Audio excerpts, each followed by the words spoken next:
character in this film, it wouldn't really make a whole lot of sense. It's my voice too, and family doesn't work if you yourself in the family just are not there, not present. So that's why we decided to include my voice and my questions. Awesome. Did anybody want to add to that at all, as maybe from like more of an editing standpoint or kind of quality of film? I'm going to try and formulate my thought. The reason why we included those portions is because it's kind of like this person that kind of leads you through this family. You know, it's Sarah's story, but it's kind of like a day, like at the grandparents' house, or you know, you're being told these stories and you're experiencing this family, and how you experience it through Sarah's perspective and kind of her driving force through the film. So that's why at the beginning she's introduced, but we never really like visibly see her again because we shift. We get that. I'm sorry.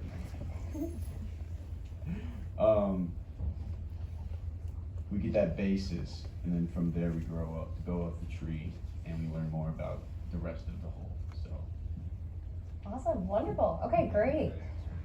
So this question is a little bit more directed towards Sarah directly, and the question reads, was it difficult to cover a topic so personal to you? How did you find the right words and tonal balance to make sure that the right message was delivered? Right, very, very tricky, very personal. I think I had to go about it in two ways. I had to first go about it as Sarah, the member of the Moss and the Williams family. I had to navigate it through my lens and how I navigate my family. Not that I have to put a lot of thought into that, but more conscious of my role in the family. But as a filmmaker, trying to separate myself to some degree and look at the story from the outside, kind of looking in and seeing like, okay, who are the characters of this family? Can I pinpoint why does this person do this thing? What's the cause and what's the action? Trying to view it from an exterior perspective. It was tricky, but I think further along in the process, and once we actually got to the interview stage, I felt way more comfortable dealing with this, yeah. Awesome, great. I think too, like a good follow-up question for you guys is going to be kind of a combination of some that I saw, and that's going to be, how long did the film take, and how did WVGU, along with your education here, prepare you guys, for each of your roles? Everyone here played a different part in the total story. Yeah, so I'll talk a little bit and then I can pass the mic down and everyone can explain who they are and what they do on the film, because we haven't done that yet. Sorry guys, I love you. Yeah, so I first developed this idea probably well over a year ago. I was in Dr. Rankin's Rust Belt class, and that class I feel like changed my life to an extent. Like, I feel like that's overstating, but it was really like someone was holding up a mirror to life around here in terms of film, and I was like, whoa, like this is crazy. And I really got into the documentaries in particular that were screened in that class. Michael Moore's Roger and Me, if anyone's seen Between the Gap, that's another film that really inspired me. And so I knew I wanted to touch on that leading up into my senior year. So I wrote a proposal as my final in that class, got approval, went through all the steps through the department, and I've been working on this film for over a year. So it's been a long journey. I also work at WBGU, as you mentioned, and working over there, editing experience, film experience, dealing with subjects. That's stuff you learn in the classroom, but it's really applied when you work at WBGU and when you're on film sets. So it felt like training leading up to production of this film, which was in October. That's when we did our principal photography. Awesome. And I'm the director of the film. I'm going to pass it on to Nick. Hey guys, my name is Nick. I'm the director of photography. I think,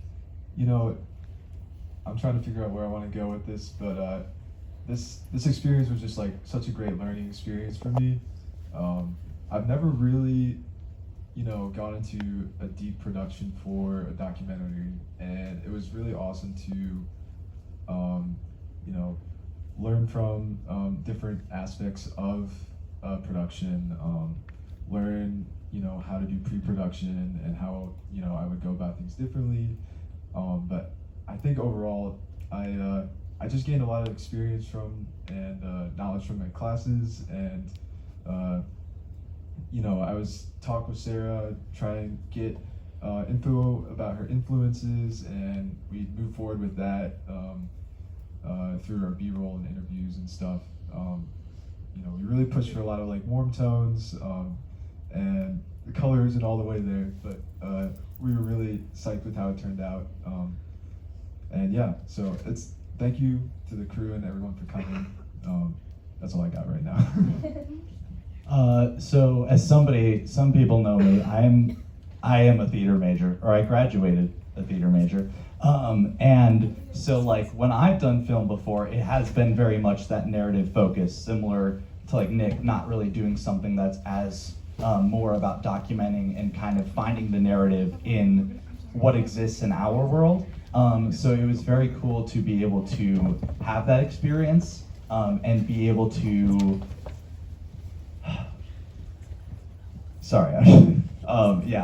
it was just very cool to have that experience and like being able to find a story in the world rather than creating a world where there is a story. So that was a really cool experience.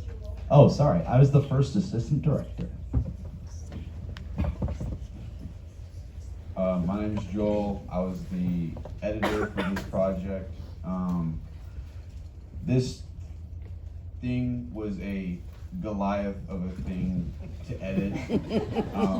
There's nothing like, pulling up a Premiere file on someone else's, trying to port it over, and then a computer that you think is like this monster that is like NASA grade immediately shuts down and fries. It's like, well, I don't know how we're gonna get this off the computer.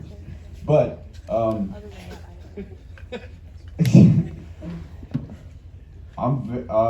what did I get from this? I got a lot of experience with working with a lot of footage and a lot of stuff, and especially it was a wonderful time. I'm happy I did it. I'm gonna pass it on now. My name is Izzy, and I was a producer on the film and a sound designer. Really the thing I want to touch on is how we've talked about WVGU and BGSU's film department. Both of those have prepared us amazingly. The professors back there, you know who you are. You guys have done so much for us, and not even to like teach us exactly what we're doing, but also to push us to learn together. And so I think that this department, it's really amazing, because I know most of the faces in the crowd, because we all work together, we all do stuff together to create films, and that's exactly what this opportunity was as well. And it was amazing. I made new friends while making this. I made really good friends while making this film, and I got to be with people that I already knew and already worked with, and it's just beautiful. But I think both WVGU and BGSU, they're the best opportunities. Like, I can't say that enough. Yeah. Okay. Thank you. Great. So kind of touching on those connections that you guys were able to build throughout the film, I mean, that had to be such an exhilarating part of the experience while you're honing in on those skills. For you guys, while you were on set and you were throughout the course of the documentary, did you guys ever worry about missing those perfect moments? Were there ever times on set that you guys ran into that or encountered that? All the time. All the time. I mean, there'd be a moment where we thought we'd be shifting to another thing, and then, it's really interesting to watch Nana clean up her kitchen. And so you just film Nana cleaning up her kitchen. Nana, you're really cool when you're cleaning up your kitchen. I love you. But or when we got our downtown Detroit footage, people dodging, or we met some pretty interesting characters in the streets of downtown Detroit who just wanted to know what we were doing. People were trying to get the perfect shot in the street in one of the behind the scenes photos, and I'm like, Nick, please get out of the street. I really don't want someone yelling at us today, but overall, fantastic. I'll let someone else tell a story. It's really interesting because we were interviewing your family, you know what I mean? And even when the cameras are off, and even when the sound was off, they're still talking about stuff that's like, and we're like, oh, that'd be so good for it. So I can't count the times I'm in the other room because we're like about to start something else, and Sarah texts me, get over here with a mic right now and record the conversation I'm having with my uncle or with my Nana. Like, and so I put on a thing and then I'd like weave around the corner so that they wouldn't hear me, so it's like more natural. But I mean, yeah, that's all I had from that. Awesome. So for a question kind of more directed at the crew for you guys, you know, was it ever, not even necessarily like a struggle, but was it ever hard for you guys, you know, to be interviewing somebody on such a personal topic, or, you know, working with somebody's family? Because obviously for Sarah, this is such a passion project, but for you guys, this is kind of more of an educational experience. What was that like? I guess I can speak on that. It was a very, you know, Sarah approached me when, I think during March of last year to work on this project, and she was talking about how personal this was to her. And I think the goal of mine was just to always kind of respect that and respect her family, and make sure, you know, we treated everything with as much care as possible. You know, just like, I think an important thing is just like communicating that with your crew members and all the people who are working on a production.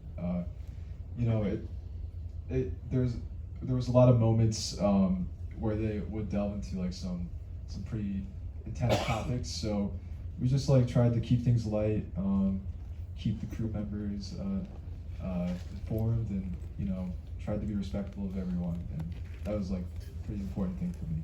I don't know. Yeah, I just wanted to say that, kind of building off of that, I think that we were so privileged to have Sarah's family of all families to be interviewing, because everyone was very receptive to the crew invading their spaces for long periods of time, and like, I mean, as you can tell in the film, in the documentary, Nana is very sweet. She is incredibly sweet in person, and she's an absolute joy to be around. So just having this like warm, welcoming family willing to share their story with us was, I think, made it very easy. Like, it made it very easy and allowed us to get, I think, even more than like if it were any other family. So. Last thing for that is, I do think we deserve another shout out for Sarah's parents. They fed us that whole entire, like those weekends, they made so much food for us. Seriously, thank you, because we all needed it and we all did not want to pay for it. So, thank you. Awesome. And then just a final question for you guys before we wrap up, before we take a little break. So after this question, if you guys need, please feel free to take a bathroom break, grab a glass of water, whatever you need to do. Last question for you guys. What was your favorite moment from this whole experience? You know, do you have a funny story, a funny memory? What is your favorite? Oh gosh. Favorite moment. It's been a little bit. I think my favorite was one moment that's coming to my mind is we arrive at my great uncle's house, and he's, you know, a very jovial man. He's like, oh, I'm so happy everyone's here. Yay, yay. I have one rule. And I'm like, okay, Uncle Greg, like, what's going on? I've never heard the one rule before. Like, what's going on? He's like, no one can tell me the Lions score for the entire time. I'm not watching the game because of this. And I'm like, oh, I completely understand. Because the weekend before, we were filming at my parents' house, and I was like, nobody tell me the score. Like, nobody can tell me. And then at the end of shooting, we were going to have dinner, and I turned on the TV, and that's when we whooped the Cowboys, and that was a great day.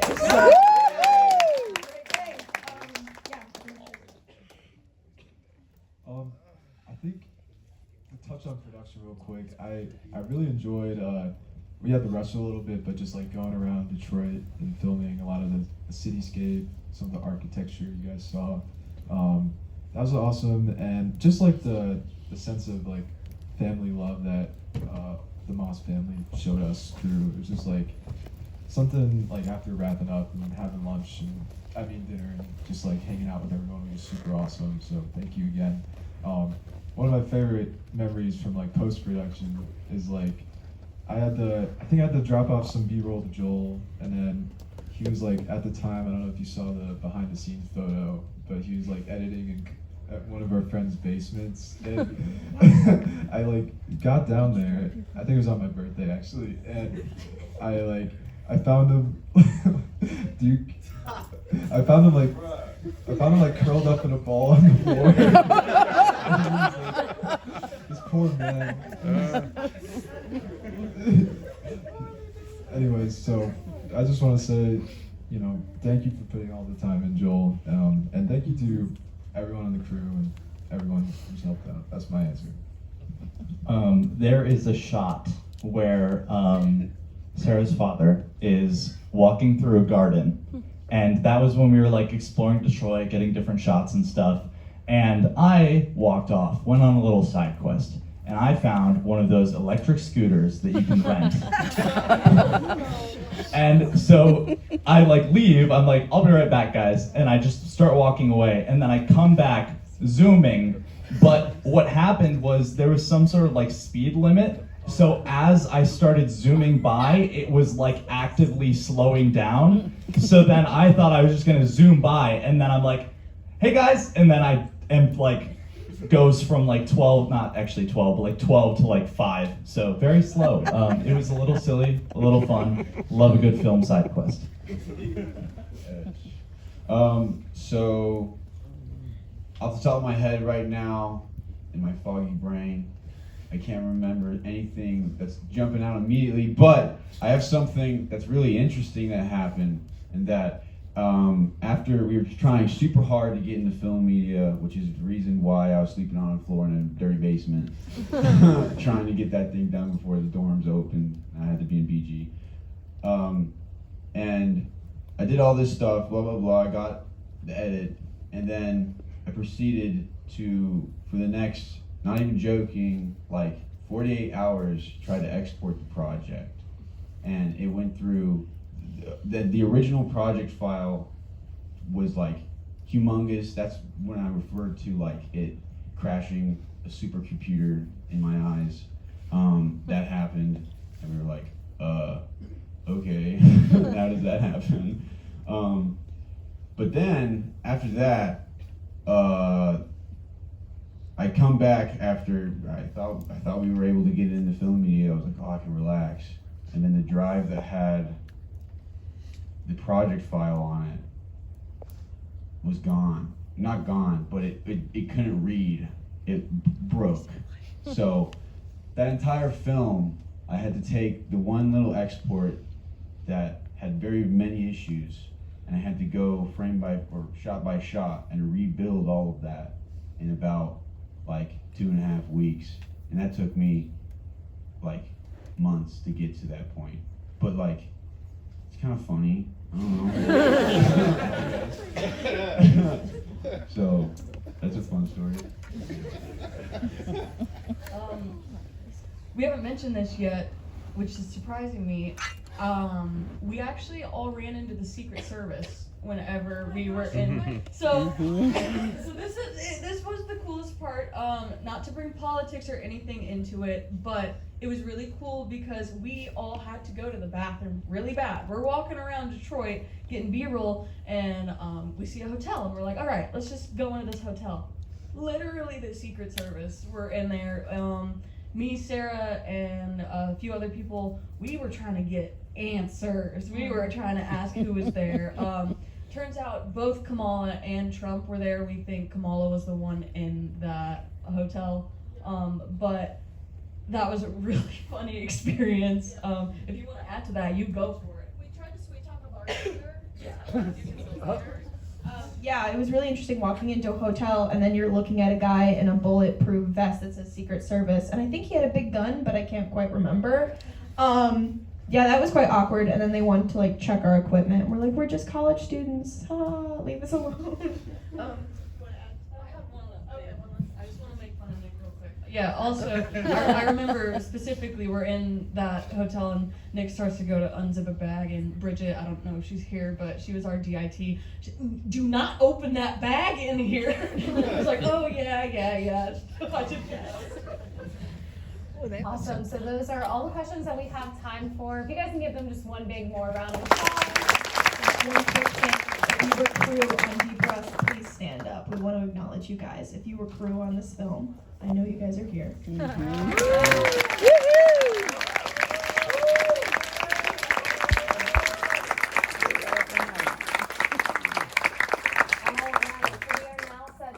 a 5-minute bathroom, water break, whatever you need.